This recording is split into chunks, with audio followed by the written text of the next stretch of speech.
scene live from Paris, France, as I am joined here by Fanatics Soaz. Very nice to be talking to you here today. A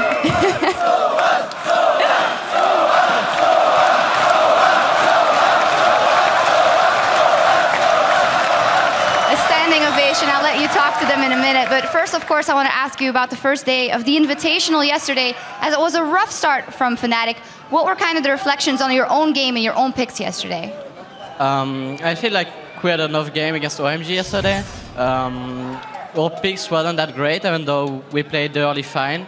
As soon as we got behind, we couldn't come back because our setup was kind of bad. And we had the poke setup and we couldn't come back with it. And against Cloud9, I think our game was fine, even though we did like one big mistake on bottom. I think they agreed for the blue buff and I TP and I died with them. And afterwards, when I was split pushing bottom and we just throw it as well. But I guess Cloud9, I think we could have win it, but we just played a bit bad. Yeah, Yellowstar was also mentioning we just weren't confident. That's something we usually are. Is that something that you've noticed in your own play as well? Does it have something to do with playing on this stage or in front of this crowd? Not really. I just think that we are used to play some engaged champion, and Yellow played 2 times Karma, and I just felt like we didn't have any engage in the setup we played as well. So I don't know. I just think we have to play the same as we played against Cloud9, but without doing the same mistakes in the end. Yeah, you guys are obviously not out of this one yet. Still 2 games to come today, 1 versus SKT and 1 versus TPA. What did you guys talk about? How did you try and motivate each other again to give it your all again today? We just say that what I just said before, like we have to play the same game as we did against Cloud9, and without the stupid mistakes that we did. And I think we will be fine. Pick the setup that we used to play and play more aggressive, I think. Play more aggressive. Of course, a lot of fans here for you, and I'm going to let you talk to them. Je te laisserai pas partir sans avoir dit quelques mots en français. Mais, merci à tout le monde de nous suivre.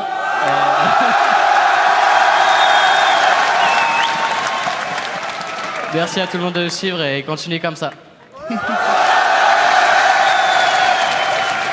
A big thanks to all the fans out of here for supporting and following him. Well, good luck in your matchups later today, Soaz, and we're going to head back to the guys at the desk. Thank you very much, guys. It's fantastic to hear the crowd getting behind the local talent. It is time to head into our second group stage match of the day as Cloud9 face the TPA Assassins. Now let's talk about Cloud9. They have already defeated TPA Assassins in convincing fashion all the way back at the Intel Extreme Masters World Championships in Katowice.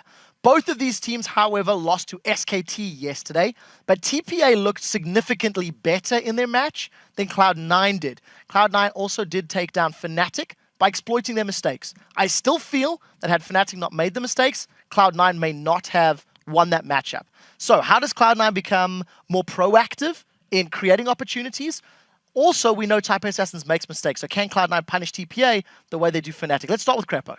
Well, both teams played a lot of champions at the same time. I mean, Cloud9 literally landed the same composition twice, so scouting-wise, TPA knows what to expect. I mean, they're probably not going to leave the same stuff open because they both junglers share the Elise pick that I think they both played in every game so far.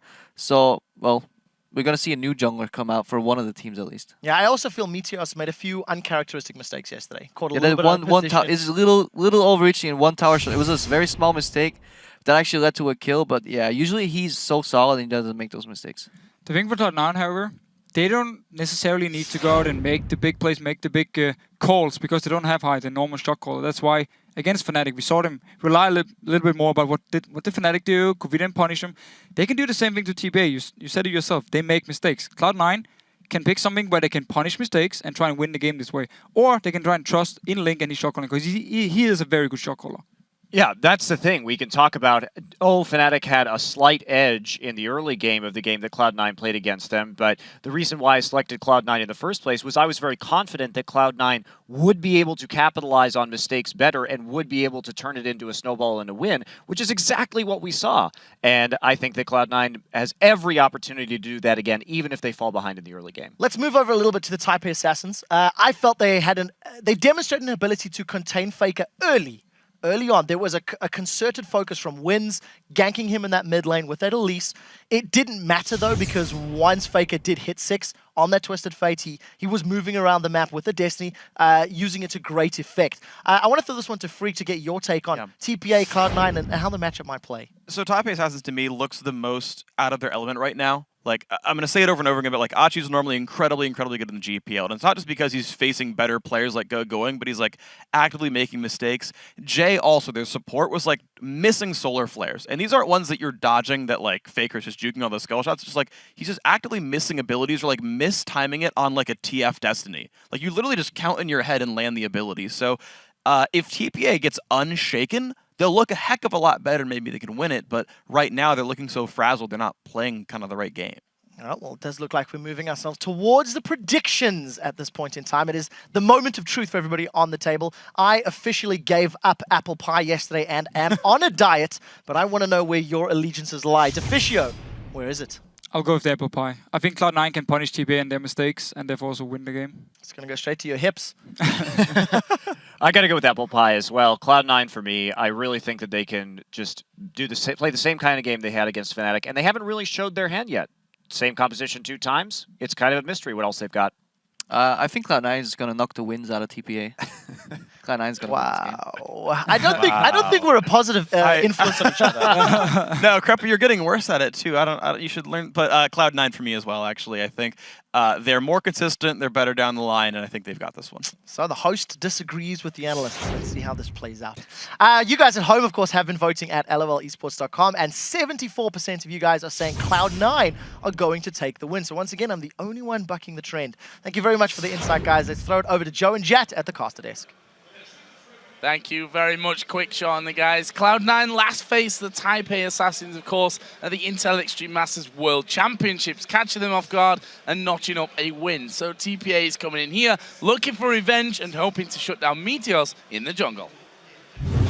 我非常期待，因为我们上次在 IEM 的时候，我们输给了他们，希望这次我们有这个机会，可以让我们复仇成功。Against TPA, I think we caught them off guard a lot last time. We came out really strong and we were able to beat them very dominantly. I don't think they'll let that happen again. 我之前有看过他们比赛，我觉得他们的中路跟jungle是比较偏他们的核心，尤其是jungle。我觉得他jungle他不管是各种就是带风扇能力跟后期会战处理，我觉得细节还有处理很好。我觉得比较在意的是jungle，可我觉得只要能压制住他的成长，应该会不难赢他们。Very clear game plan there for TPA. Focus Meteors, keep him out of the game, and win it. Yeah, first things first, you got to get rid of his Elise, because that's the way to take him out of his comfort zone right off the bat. So I'm still not sure why that's not been banned. We'll see if that gets changed this time around. He's played so many games in a row now with Elise. We'll figure that out in a little while. First of all, though, we're going to check out the starting lineups on the blue side. It's Cloud9 with Balls in the top lane, Meteors in the jungle, Link, their substitute here in the mid lane, and the duo of Sneaky and Lemon Nation. And on the red side, it is the Taipei Assassins with Hachi in the top lane, Wins in the jungle, Morning in mid lane, BB at AD carry, and Jay on support.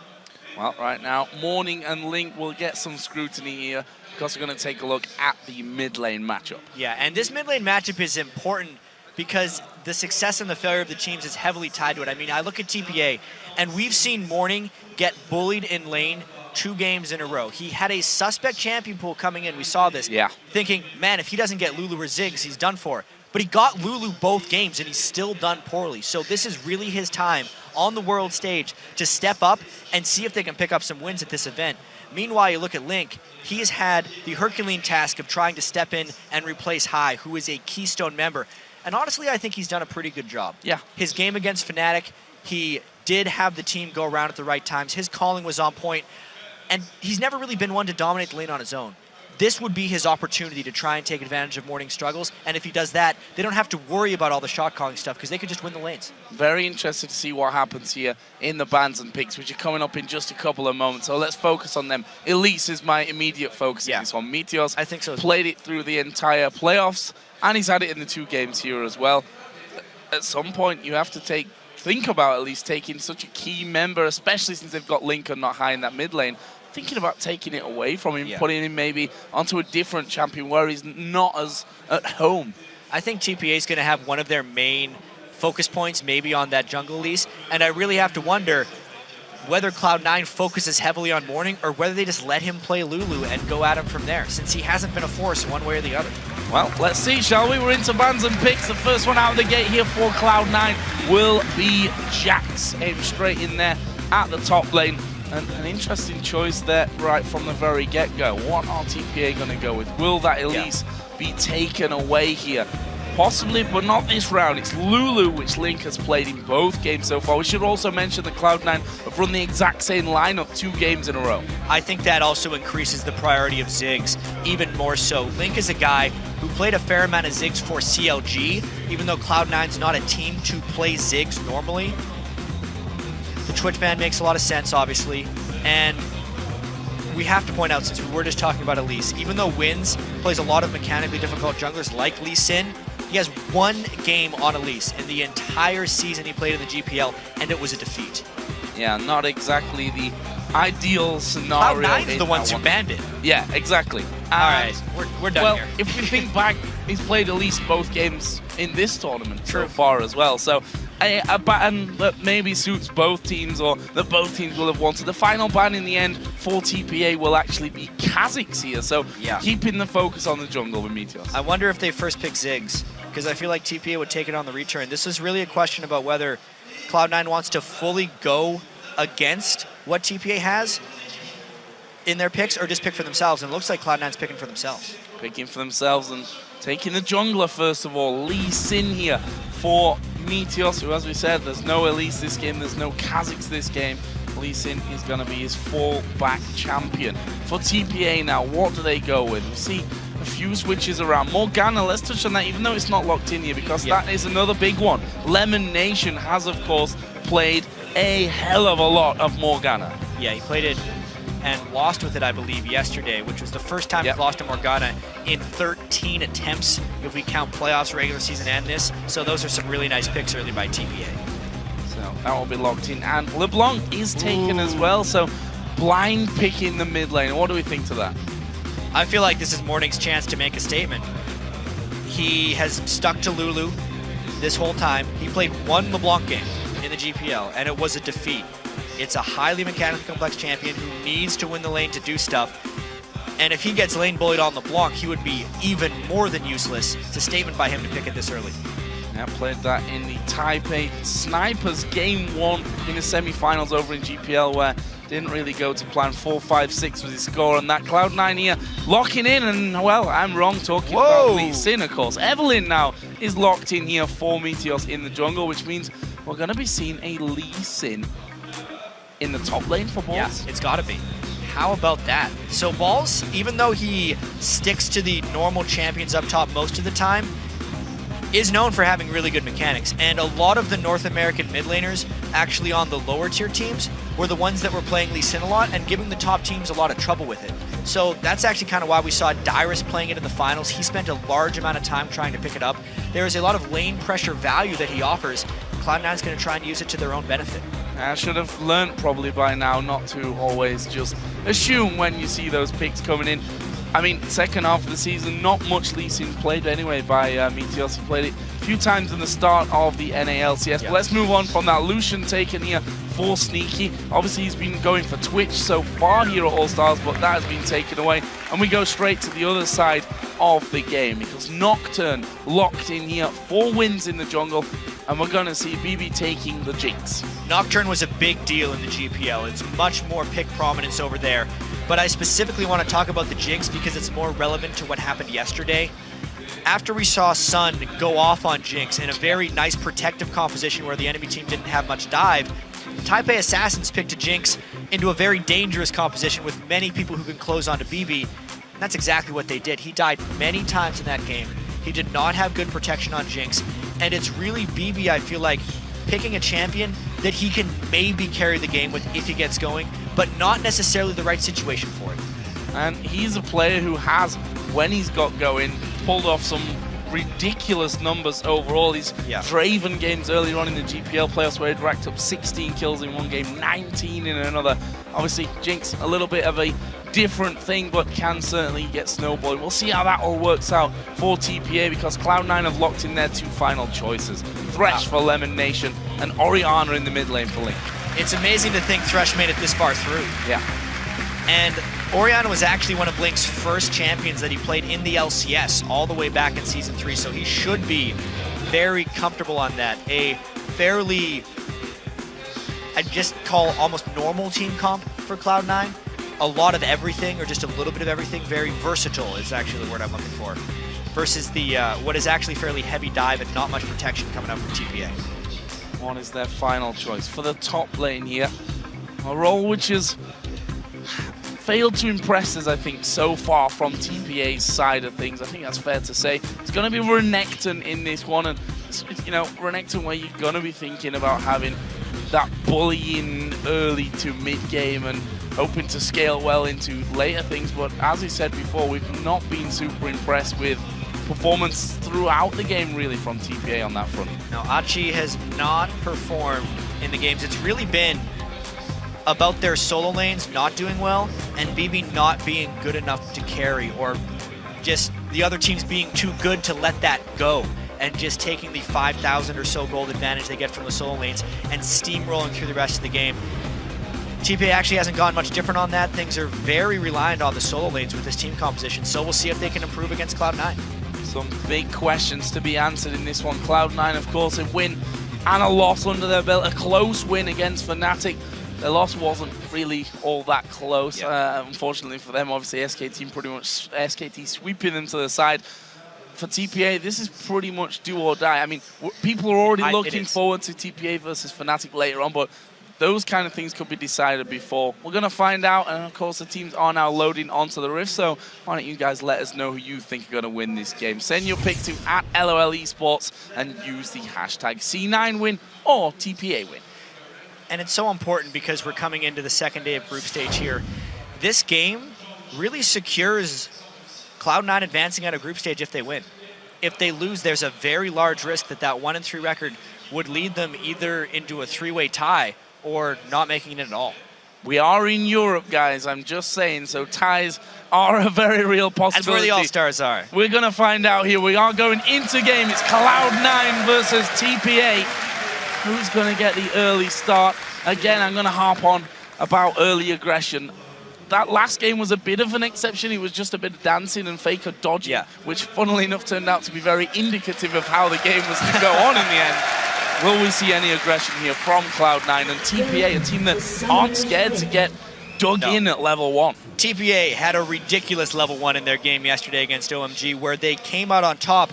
It didn't grant them a victory, but it did grant them an early advantage. The GPL was all about level 1, so if we're looking for level 1 experience, it's all on TPA's side. And again, they must have been watching the last game. Dancing in the mid lane between Sneaky and Warning. No bombs to dodge or to catch, which is also a very real possibility when that happens. TPA have got a 3-man team down on the bottom side. From Cloud9's side, it's a little bit more spread out, let's call it. A full line defense covering all the main entries into the jungle on both sides of the map. And there is the vote. 84% of you thinking that Cloud9 are going to take down TPA, which is bigger by a considerable amount than it was with the LOLesports.com vote that we heard a little bit earlier from the analyst desk. So, TPA stacking up here by their red buff. Looks like there's not going to be much of an invade, and if so, it's going to come very, very late here from TPA. Yeah, we might actually see that game without a level 1. I'm very surprised that it's such a one-sided vote for Cloud9. Obviously, it's probably a heavily American or Cloud9 fan base voting for this particular broadcast because knowing Cloud9 coming into the tournament without high, hopes were not high for Cloud9. And I did that completely unintentionally, Joe, I swear to God.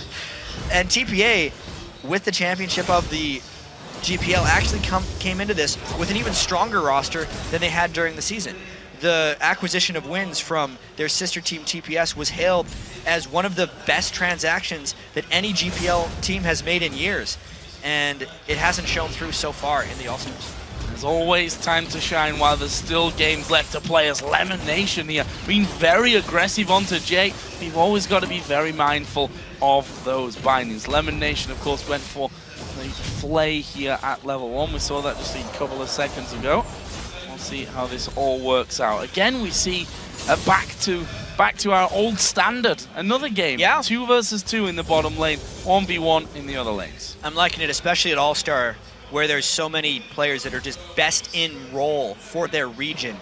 BB, as far as AD carry is concerned, is just the legend from Season 2, still the last remaining member from that championship team, captain and carry for TPA, against Sneaky, who, by the way, had the best KDA in the North American LCS, really best stats overall as far as AD carries are concerned. That's going to be one hell of a matchup down bottom. And here we see Meteos. He was the key target for TPA. There's the hook onto Jay. This is trouble. They're going to go for Bibi, though. He flashes away. Now they go towards Jay. They've not got much CC to lock him up, but they'll force the flash nonetheless. Both flashes used by TPA and the heal from Bibi. That is a huge move right there. Cloud9 burned absolutely nothing, so they will have a huge advantage in that game now, sending them both back to base as well.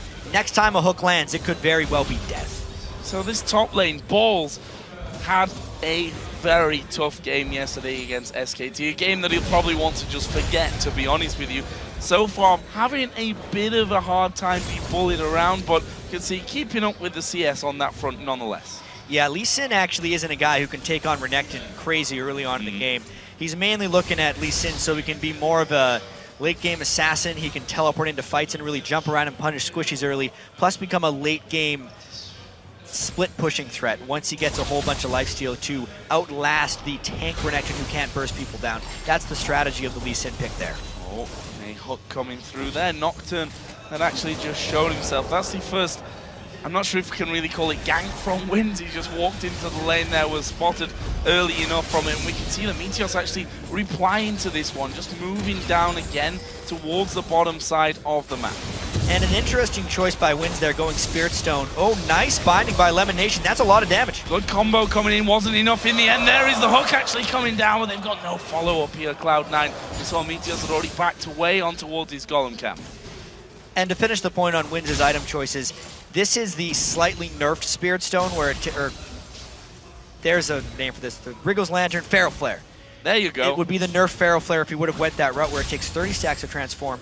Pretty much everyone was building that on Nocturne. He is most likely going for a Spirit of the Elder Lizard, a much older Nocturne build that he's going to be more comfortable with, because as we said earlier, the GPL had a lot more Nocturne picks than the other regions, and that's what he would have been using when it was popular. Doesn't see the need to change over to the Feral Flare. See that Balls has gone back. We saw him recalling a few moments ago. Has picked himself up a second Doran's Blade in there as well. Wow, that's a max range hook onto Bebe. The Black Shield came down just a little bit afterwards. The CC wouldn't have followed through anyway, but Cloud9 on Lemon Nation in particular, can't fault him for his hooks up until now. One of the results, though, of BB going back very early in the lane is he's actually got an item edge on Sneaky. Until Sneaky shops and gets a BF sword, they actually can't capitalize on those burned summoner spells. By the time Sneaky ends up shopping, the summoner spells may be back, actually.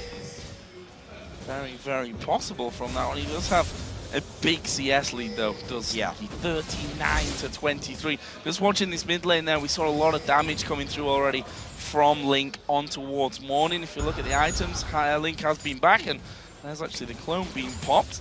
And Link, Flash, Ignite still available, same over the other side. We'll see if any more aggressive action. I can't imagine that will come out of Link. I think harassment and farming is the name of the game for him. He's not a typically aggressive player, but at the same time, you do want him to try and take advantage of Morning a little bit. He's down about 10 CS. Getting the LeBlanc clone shows he's been getting a lot of harass on him, but that harass hasn't actually led yet to a farm advantage. Maybe once he gets a little bit more ability power after that Chalice and starts building up to the Athenes, we'll see more of that, but it's going to be tricky for Link. Oh, Sneaky taking a lot of damage. Actually has to just dash away from the Dark Binding. That's the danger that you've got with Jinx Morgana in there. You've got the chain to really put down. Once you land that binding, you put the chompers in position, you've got a lot of time for basically free damage. This will be the point now as well where Sneaky gets his BF sword. They went back and did the double golem, so he's going to be coming back with that big item advantage. While the summoner spells will be back up for TPA, the advantage will be that BF sword, so it's not actually advantage lost, despite them not getting kills while summoners were down. Morning is going to be gifted the first blue buff for him of this game. Wynn's just tanking that one up, and it does go over there to Morning. Meanwhile, Meteos, we know him as a player that loves to help balls in particular get going. We talked about this heavily yesterday. Spent a lot of time in that lane, didn't really get the results from it. We'll see if he goes for it here again. Cloud9 often tries to make balls their top lane carry, and this gank is no surprise. Low going down, Meteos coming in from the side, and he's just going to throw down a couple of extra hate spikes, but he was already back towards that turret there. It's going to mean the first recall on the TPA side of that top lane. Give balls a little bit of free time to farm. Cloud9 loves to do repeat ganks or try and use even the harass to get up top to make plays in the jungle. They rely on strong solo lanes to make jungle plays. That's why he has the deep wards. He will do a deep ward into a gank. He wants to smite steal this red. Oh, this could be dangerous. Here comes Meteos from the side, and there is a smite. Wins didn't even know what had hit him there. Well, she was invisible coming in, but Meteos had the timing, and instead of waiting for it to be a smite battle, actually just used a bunch of spells with his smite, so to better secure it from Wins. Great job getting the deep ward off the gank that didn't work into a play that did. Lemon Nation actually getting a ward down by the blue as well. Are they going to look to control that one next time around? Of course, it was taken a little earlier. Here we go, though. They're going to throw everything down onto Lemon Nation. He just wanted a ward in the enemy jungle, and what's going to happen is he gives up the first blood, and it goes on to Morning. And that is huge. If we remember the games that TPA did win at the IEM World Championships, it's when Morning went off. He was on Ziggs there, but the first blood with the Nocturne gank goes a nice way to helping him against Link in the mid lane. Bit of a setback as well, considering how well this bottom lane had really gone for them in the previous 9 minutes of this matchup. Sneaky was far and away in the lead. Forced to recall there after there's some damage coming in, and now it's only a 10 CS difference. And additionally, Lemon Nation didn't decide to go for the Relic Shield Thresh build. He's actually rushed the Sightstone, so he's going to slowly fall farther and farther behind Jay in gold, who's went for the very good gold generation item in the Frostfang now. He also just refreshed his red buff, by the way, after stealing TPAs away with his smite. Went and took his own. And we'll be just recalling back to home. Want to take a look at the top lane items as well. So that's been somewhat of a quiet lane for us. Good hook landing, but onto the Black Shield, where it basically means very little, let's say. No CC, but you could still actually jump to it afterwards if you wanted to. Yeah. So one of the weird Black Shield interactions you'll get with that hook. Oh. Damage from Morning. Gets the chains off on towards Link, but again, no real massive damage to come through. Obviously, it was both players starting out towards that Athene's Unholy Grail. Chalice and the Fiendish Codex already there for Link. Just a Chalice in for Morning at this point of the game. But he's trying to press a whole bunch harder, maybe saving up for completing it outright. There's a lot of similar item builds going on in these lanes, and it's just all about who can actually rush it properly. They go back and buy incremental, and then they trade advantages. Oh, they're going to get baited into this one. There is Meteos from the side, and he's ultimate not really connecting, but they're going to land the Q there. It is going to be Meteos tanking up the turret. Ball gets a kill, and now they're going in with Morning and Link here. Oh, wow. Way off right there by Link. He was hoping to get a kill. Maybe he can still get it. I wondered why he'd come straight back into that one. Link getting a massive burst of damage back down onto him. Now Lemon Nation and Sneaky with that extra pressure across the map, actually stepping forward here in the bottom lane, looking for that hook. Didn't quite work out for them, but brings Cloud9 back level in kills and actually slightly ahead in goal. Oh, the binding here on the chompers, on the binding. That's a good playback from Lemon Nation. He's going to get ulted up though by Jay. The culling coming from the back here from Sneaky. Super mega death rocket. Flashed away from, don't think he was low enough anyway. Still a nice trade of skills there. You can see that bottom lane is actually starting to even out a little bit because of that binding. But to get back to that mid lane fight, even though you miss the shockwave, the level 1 shockwave isn't actually what does the damage. It's the ball movement and the command dissonance afterwards. So when Morning came back in, he didn't necessarily take that into account, got bursted down anyway, and nearly died.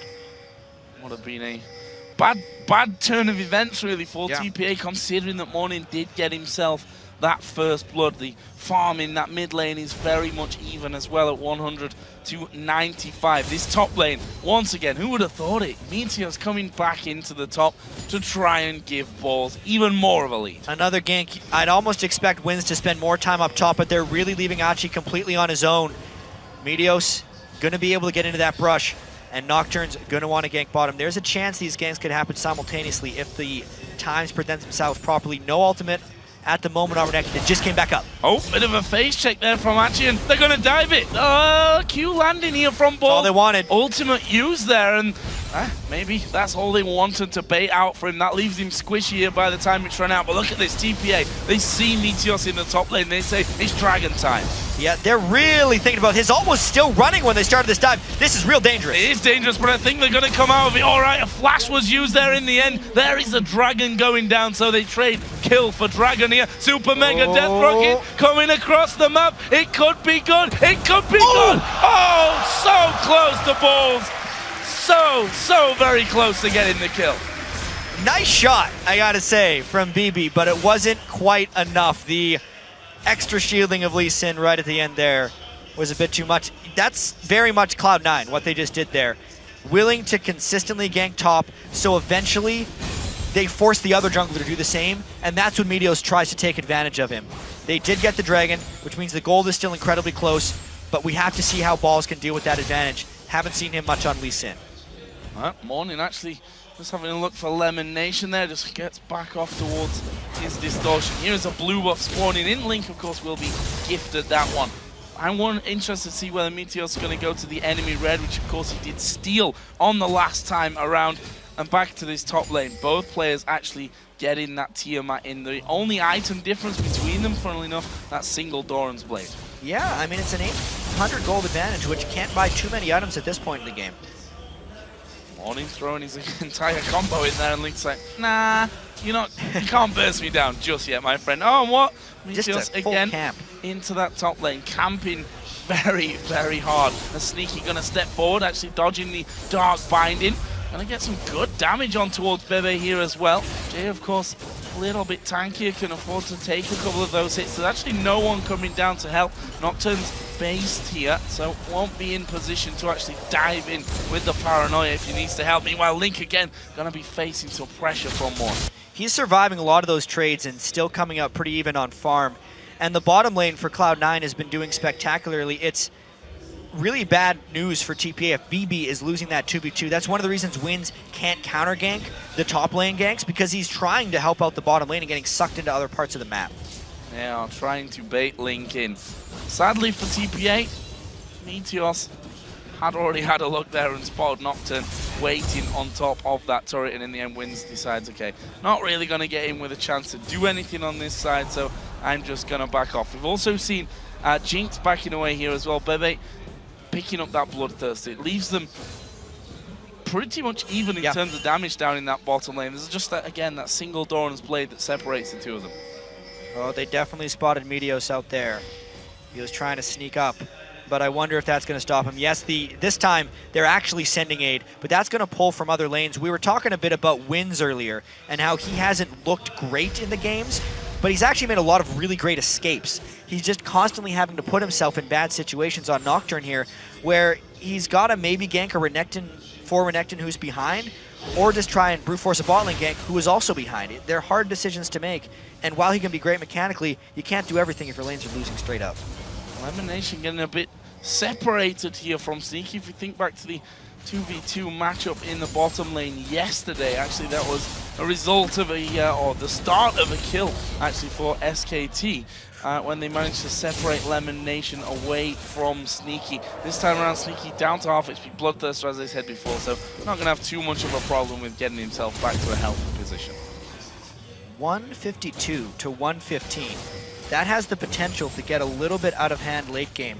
Luckily though, if you actually consider the overall gold of the lane, with Jay having that Frostfang, which has actually accumulated him nearly 500 gold, he's substantially ahead of Lemon Nation, and it could end up evening out.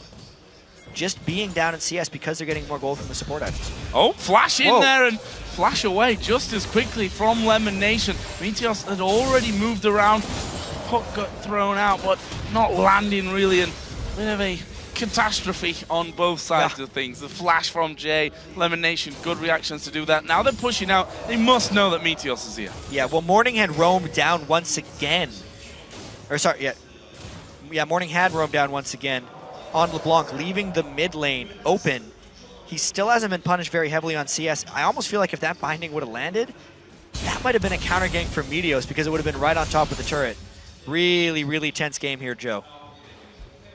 Neither team wanted or really can afford to be making mistakes here. TPA in particular, of course, still chasing their first victory here at All-Stars 2014.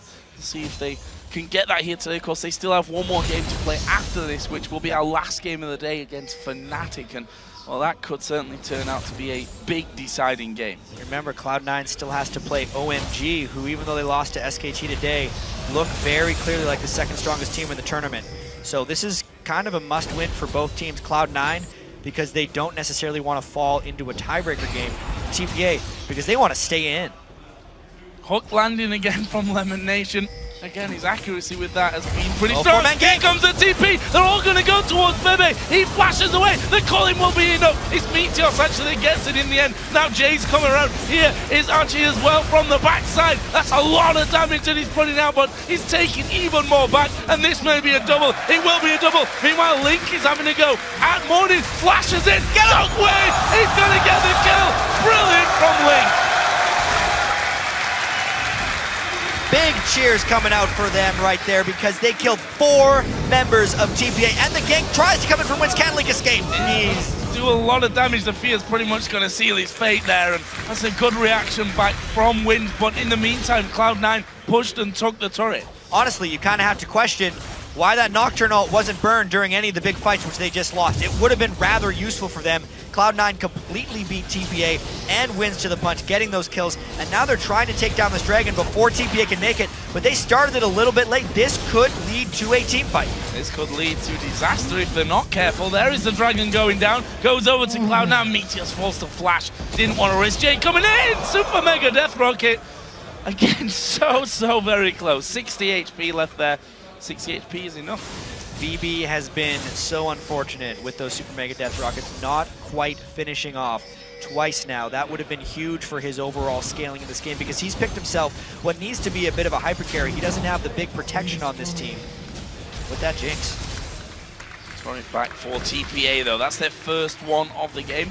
Still low scoring when we look at turrets and how the meta really is, but with that said, we have been seeing more and more of our older 2v2 standard lanes with the top laners facing off against each other, which I think Cloud9 aren't too unhappy about. They feel strong in their 2v2 and they know that Balls is always going to have basically a 2v1 lane because Meteor spends so much time there. And when it's mattered most for Cloud9, they've actually been best at the standard laning phase games. I think back to their NALCS finals against Team Solomid, and they played all 3 games as standard as the lanes come. They've also wanted to do that in their games here at the All-Star. Oh, Lemon Nation, how fast are you? Very fast, apparently. Manages to get the damage down. Morning going low here. The calling comes through. Winter's dead. Shockwave comes in. Meteos actually picking that one up. Gets the killing spree. Sneaky's taking the outer turret. Will they go for the inner? LeBlanc is so very low. There's no defense there for them. Cloud9 is really starting to take control, fully invading the jungle right now. They have left the bottom lane slightly exposed, but it's because they took so many more advantages on the rest of the map. They are trying to take advantage now of that Ravenous Hydra Lee Sin and the pressure he can potentially create, knowing Achi can't go back to that top lane safely. And he's in the mid, just pushing that one out there, giving that cover and making sure that there was no fast push on towards the inner tower. Bebe was thinking about recalling there. I think actually he turns around onto Sneaky. He's got a Super Mega Death Rocket. Here is Meteos though, and Sneaky just backs away. Meteos tanks up the rocket, and that's a kill for nothing. And a turret in the top lane from Balls. I really feel like Sneaky took advantage of BB's need to carry games right there, because that was an unsafe fight to engage in for BB, even if he can win a 1v1. Sneaky knew he had Meteos in the back pocket. Classic bait, but it really preyed on the instincts of BB. Oh, Lemon Nation, are you going to go down? That's a lot of damage from Morning. In the end, I think he spotted Meteos around the side. He's like, no, I can't really go that deep. Here is Balls, though. He's going to have 2 men coming around. That's a good binding. There's the third as Wins comes in. Can Balls get away from this one? He's feared up for what surely feels like a day. Kicks one back, doesn't get the knock up onto Wins. Flashes away from the binding. But there's the paranoia. His life stealing like a boss, but it's not enough to keep him alive. And now Meteos 1v1 against Morning. Morning just using the distortion to get away, but that wasn't a close duel. No, that was Meteos popping out of stealth and nearly taking down Morning. Morning has started to fall behind in this game. In fact, he's going for the Deathfire Grasp LeBlanc build, which is single target. And this near escape by Balls, it didn't seem like it was going to come. He really looked dead to rights. Dark Binding into Fear. Finally, he can start running away. The kickback just barely missed Wins, but then he still had the flash, making the ult burn. And if he would have juked this last Duskbringer by Nocturne, he very well may have escaped. I'll give Balls his due. He was in the right direction to juke it there. Yeah. But he was just too close, so that point blank, a little bit easier for him to land. Here's Cloud9 again up by the Baron area, and again on the clear out mission. You see that Link doing a lot more damage than before. Needlessly large rod. I want to actually compare that build over with Morning, who's gone for that very much blow up a single target with the DFG after his Athenes. I kind of question it right now for Morning. I know that Faker's favorite LeBlanc build is the Death Cap afterwards, and he still manages to assassinate people because LeBlanc just has a lot of single target damage by default, but the wave clear and the map pressure in the team fight of the Death Cap is just that much higher. He's going to maybe use the Deathfire Grasp to get rid of Lee Sin when he dives in, because honestly the tank line of Cloud9 isn't extremely tanky, they're just fairly tanky, and if they can get the Lee Sin down through the Bansheesville, maybe they could take him out. But it kind of just, to me, screams that he's behind in the game and still trying to get enough damage to kill even one person. Feeling maybe a little bit desperate, as we saw while we're looking at Sneaky and Bebe there in that mid lane. The fight that was baited earlier on, Sneaky was at half HP, but with a Bloodthirster, a Zeal, and a Phage, and was saying, okay, I can still fight you here. This is a fight that I want to take. Meteos came in there, and that was the 4th assist, actually, for Sneaky. He's not quite been as lucky here in terms of picking up kills. That was a very close hook to landing on towards Jay. And look at that, Bebe and Sneaky having a bit of an encounter underneath the turret. Here comes the paranoia. They're going in for Link. Have they got the damage here? They will do with that DFG. Actually, it wasn't even used, so forget about that one. But they get the kill nonetheless. And that was just Wins burning his ultimate right there to finish off Link. The question then remains, can TPA make advantage of that? Because with the Nocturne ult down, a lot of their team fight initiation would be lost. And if they don't make anything happen, I feel like Link is going to be all right with that death. So TPA themselves, after that kill, just trying to get a bit more control back over the Baron area. As Morning coming in. He does definitely hurt, there's no doubt about that. But imagine if that was a Death Cap. Sneaky would have been much closer to death off of that one and far more scared back. He didn't even use the DFG in their actual kill. So he's got to pick up his game still. Certainly have to press those actives if you're going to go that route, that's for sure. Sneaky just backed away after taking that damage and comes back off towards the lane. Balls, as I said before, the Banshee's Veil now in their form as well, which is going to prevent either the first binding coming in, whatever the CC that could be landed from around it, part of the burst from Morning as well, which will completely break his combo. In the meantime, with Balls putting down all this pressure in the enemy jungle, they've basically just snuck straight in there and they're taking the dragon. And I also think the Death Cap has been completed by Link will be something that Cloud9 uses to force more of the game here. When they play these solo lanes, they're actually pretty good at taking the game to late game, or they have been. But that's when they have a Jax in the top lane.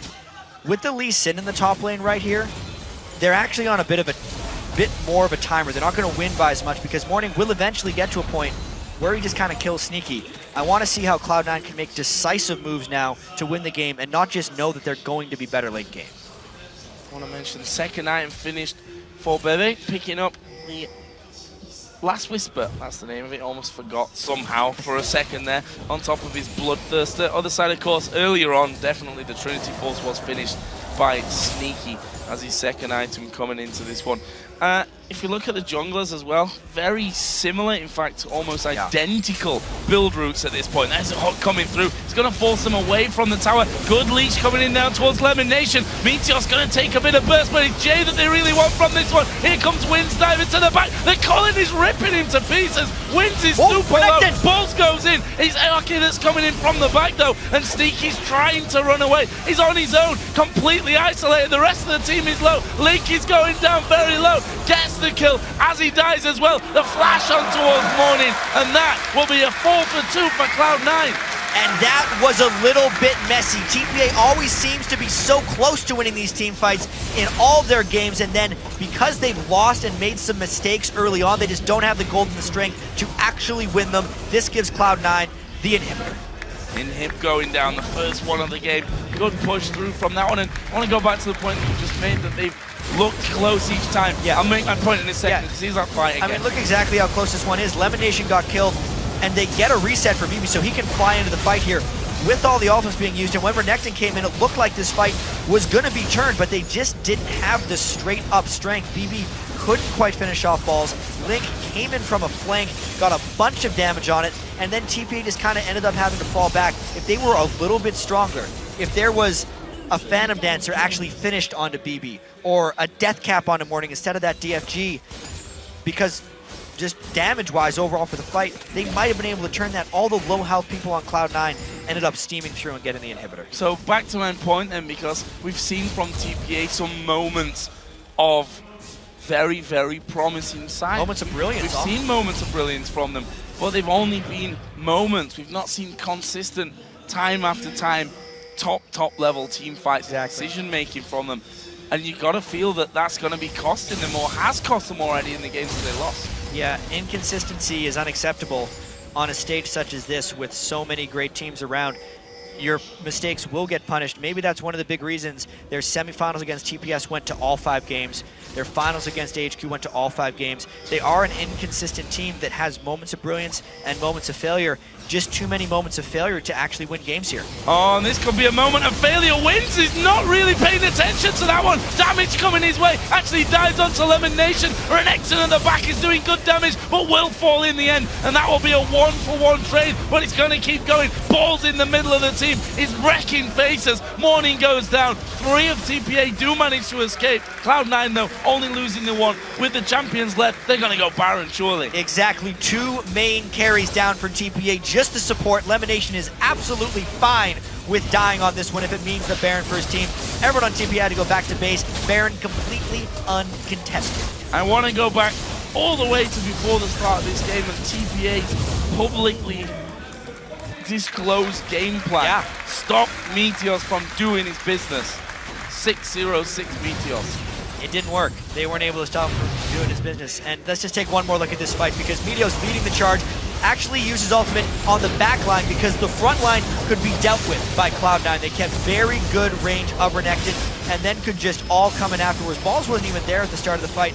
Lands the Q, decides to go in and really just keep TPA occupied so that they could clean up Morning. They isolate him on the side. Sneaky focuses. They still have the good in-fight play from those guys, and it ends up giving them a bear. Yeah, Balls is definitely looking a shade better than their loss against SKT yesterday. 4-1-5, you see there, so at home with the build that he's got there with the Randuin's on, with that Ravenous Hydra.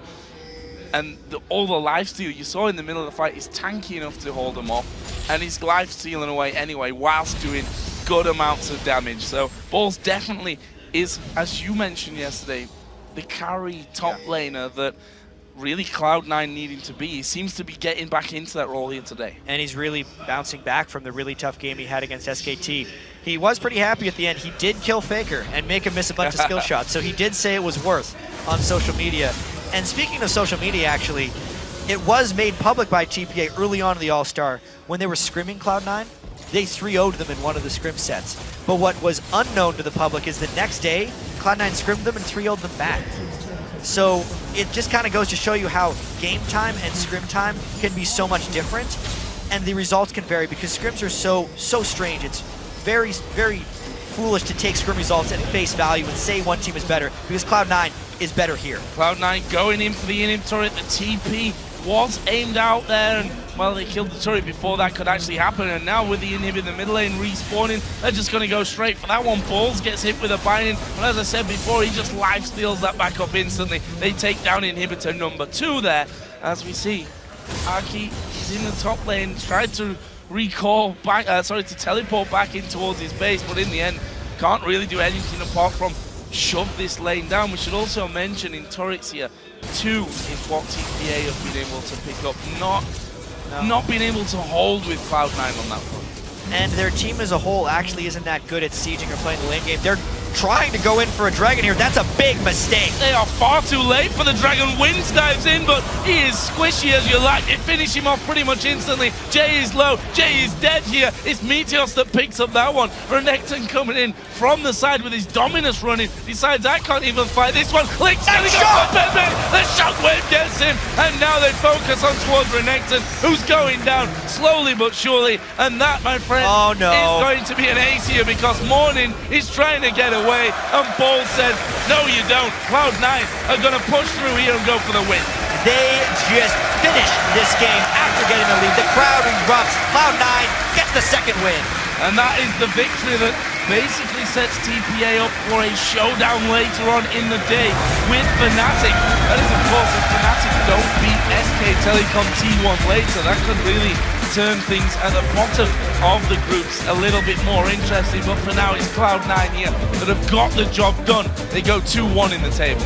And that was just Cloud9 bouncing back very well from their defeat to SKT yesterday. It's going to be a question here on how well Cloud9 does when things go according to plan and how well they can adapt to change, because this is another game that went very according to plan to them. They got the standard lanes, which minimized the amount of movements they had to make around the map, which is their weakness without High, because they have inexperienced time together as far as never really playing with Link before this event. This game worked great though. 2 wins, that means they move on. And we saw that Meteos, they actually, Cloud9 themselves banned out the Elise. Funnily enough, after all those games in a row where Meteos, I think it was 7 in a row, 5 from playoffs, 2 from Euro All-Stars, they banned that Elise themselves to stop Wins taking it. He himself played both games so far in All-Stars on that Elise. Then Kha'Zix was taken away and Meteos says, okay then, it's Evelynn time. And the thing is, you know, if you watch Cloud9 games, that he's going to spend a lot of time in that top lane. Problem is, when you can't see him, it makes it a lot harder to stop that from happening. Exactly, and it's not like Wins could have just spent all the time up there, because if he did, they're fighting 2v2s against a Lee Sin, which isn't necessarily a huge advantage. They'd be wasting time or just kind of trading up there. And it's on Sneaky and Lemon Nation, who are honestly probably the most underrated bottom lane in North America. Everyone talked about X Special Turtle or Double Lift After with a Rush Hour and just hailing them, yet always, at the end of the day, the top of the table, it's Sneaky and Lemon Nation, and they don't even get ganked for. But they're always top of the table as far as numbers go. They're really good duo bottom. They beat up BB and J, and they're one of the big reasons that Wins could not support the top lane. Well, a big victory here for Cloud9 over TPA. We're going to hand it over to QuickChart and the analyst desk, though, for more post-game perspective. Thank you very much, guys. Welcome back to the desk. I just want to say that with that victory, we do have 3 of the 5 regions already locked in for the playoffs. Korea, China, and now North America. Depending on how the last game of the day goes, Europe may not be making it to the playoffs for 2 years running at the All-Stars. Let's start a little bit with the TPA Assassins. I do feel, Freak, you've spoken quite extensively about the individual decision-making and some of the mistakes TPA are making. I want to highlight Wins. He did not pick up a trinket until 14 minutes and 32 seconds in the game. New meta. Was playing Nocturne. I also want to mention that he didn't go Feral Flare on Nocturne as well. What's your take on TPA? Yeah, so, I mean, you know, being true to Nocturne, didn't want to put down a warding trinket. He wants to keep the lights off. So that makes sense. He's being thematic, at least. But yeah, so the Nocturne pick works fine, but generally speaking, we saw that he never really tried to gank. He actually out-CS'd Meteos for what it's worth. But yeah, not going Feral Flare despite farming non-stop for like 20 minutes and not doing anything there. And then on top of that, like, even though he had more CS, like, Meteos was still getting more gold from conservation. So even with all that, even with like minions going down, like, Meteos is still doing more things in the jungle, right? Putting more pressure out there, but just by being invisible, and right, you never saw much happen. But it just seems like Cloud9's plan of taking Lee Sin early as the first pick, making TPA think it could possibly be the jungler here, so they didn't pick up a jungler themselves, giving the Evelyn then over to Meteors. And with 4.6, the Filflair nerfs, he was left with Nocturne or whatever kind of jungle he would have picked up here. And it didn't work for him, because yes, he farmed a lot. With the Filflair, he could have been very strong. However, he bought the Elder Lizard. Nothing really came from it, even though he was so farmed. And I feel like Cloud9, in the first start of the Champ Select, just really played it so well. I think they tricked TPA as well. Yeah, I think they really did. I want to talk about actually the kind of turning point of that game as we move into a replay here where we saw those kills come down into the bottom lane. So let's go ahead and pull that up actually, because it's quite interesting. And I think it really shows a great decision-making, instance of decision-making from Cloud9, because they were really ahead of their opponents right here. And before we start rolling this, I want to point out already that we can tell that Balls is backed off on Lee Sin up in the top lane, which sets up the teleport in the first place. And then there's also a ward in the river brush right there, so that Link can follow Morning down into the bottom lane and zone him out. So let's get this rolling right here. And right away you see the teleport coming in, which means a delayed teleport, but Meteos was already set up right there, so it makes it quite easy to get the first kill, and then turn around onto Jay. Now in the mid lane at the same time, we're watching Link and Morning duke it out, but that prevents the LeBlanc roam to pick up any kills at all after that. And indeed, the ward in the brush allowed Link to see past to get that damage down and then pick up a kill onto Morning as well. So it's just that power of the decision-making. You can see the setup and the power that exists in having the plan in place and forcing your opponent to react. So they were just really set up for that. They knew all of the possible outcomes, and then they just turned it really quickly. Yeah, I agree with Mount Christer here. Cloud9 made a plan and they executed. If you look at TPA, I don't necessarily think their composition was really bad. I think they could have played it a lot better. Their bot lane underplayed their matchup. Top lane, Renekton should be able to hold his own. And if all the lanes hold their own, then Feral Flare and Nocturne can farm up a Storm into the late game. The Morgana Jinx lane should do fine against Thresh. The Morgana Lucian lane should be fine against... No, I'm messing them up. TPA's lane, Morgana Jinx, double trap combo should beat Thresh Lucian, or should at least be going equal. And they weren't beating them. They were getting hooked. Then black shielding afterwards. They just weren't playing their matchups correct. And then Wins was completely invisible on top of that. I mean, he didn't even buy a trinket. He was on tilt. TPA just didn't have a plan. Well, closing thoughts from Fischer? Well, it was pretty much the story of the game. Cloud9 didn't even need the shot calling. They didn't need to rotate around the map or anything. They just outplayed TPA individually. And it was the whole thing going in here. So now, as a European for Fnatic, I actually believe Fnatic will win the game, and I hope now Eurobucks can go to the semifinal. Well, every time you voted for them in the past, it hasn't worked out yet. It is day 2. Just letting you know. Anyways, guys, we are ready for the interview, so let's send it over to Sharks, who's sitting by with Link from the victorious CLG Cloud9. Thank you very much, Quick Shot. Of course, CLG Link subbing in here for Cloud9. Congratulations on that victory. That's the second one for you guys here. Tell me about this matchup, because you went for quite a safe pick on Orianna. Basically, we knew that they were going to pick LeBlanc, and they were kind of prioritizing it really highly in the scrims we played versus them. And I was just basically picking a safe mid champion that could just farm, and that'll be really, it'll do really well in lane, and it'll do really well in team fights. Yeah, absolutely. Did very well in team fights. The coordination most certainly seemed better than it was yesterday in that win versus Fnatic even. Has it overnight changed a lot? And do you feel like you've integrated with the team better in that day?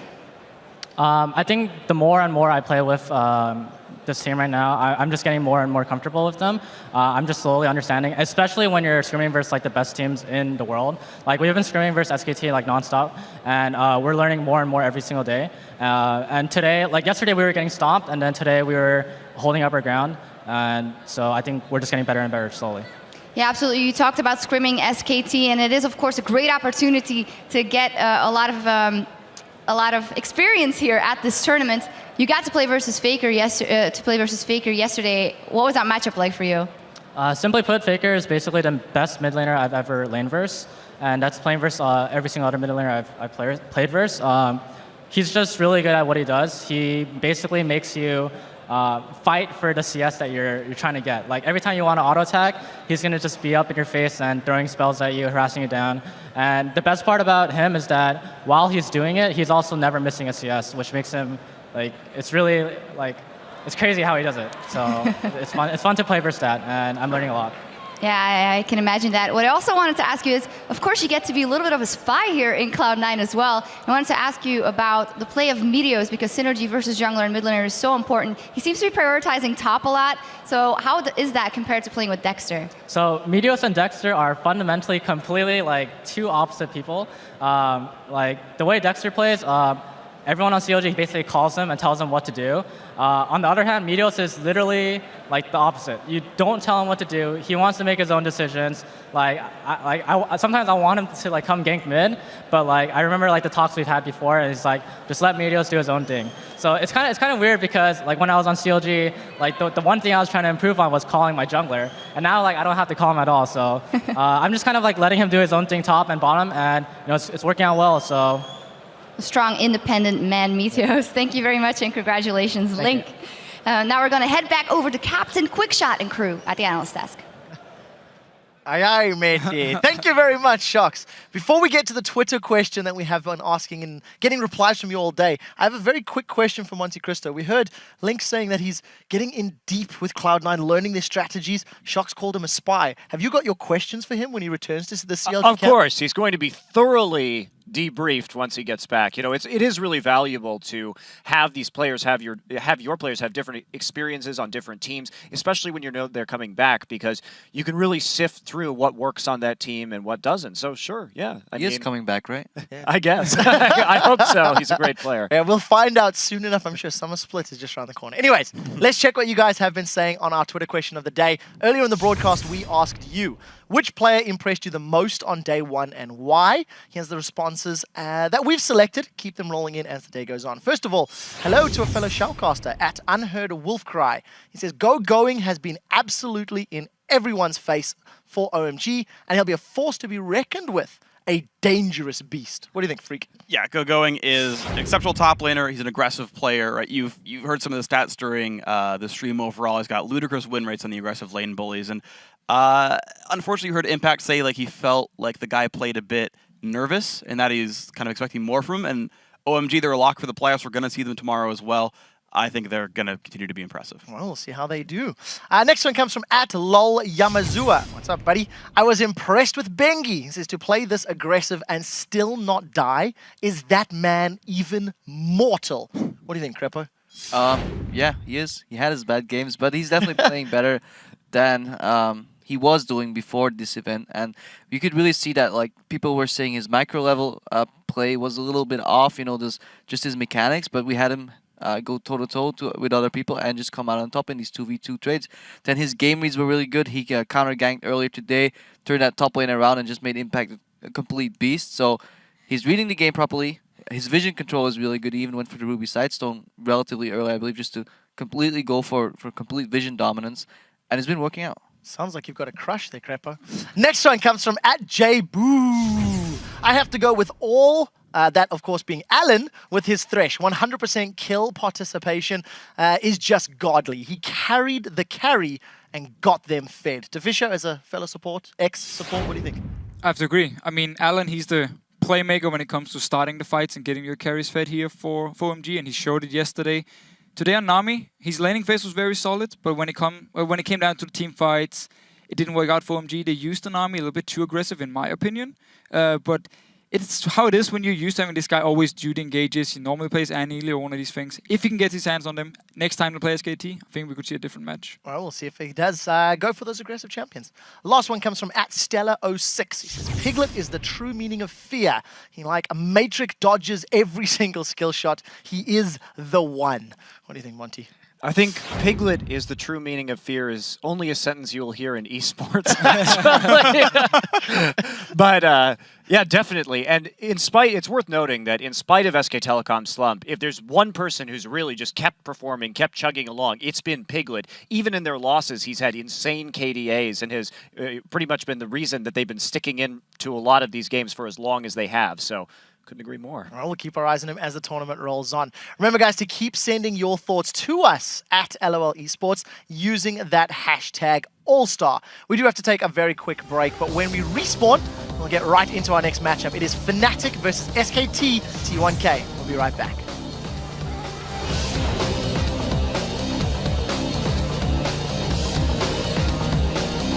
Let's go. teleport.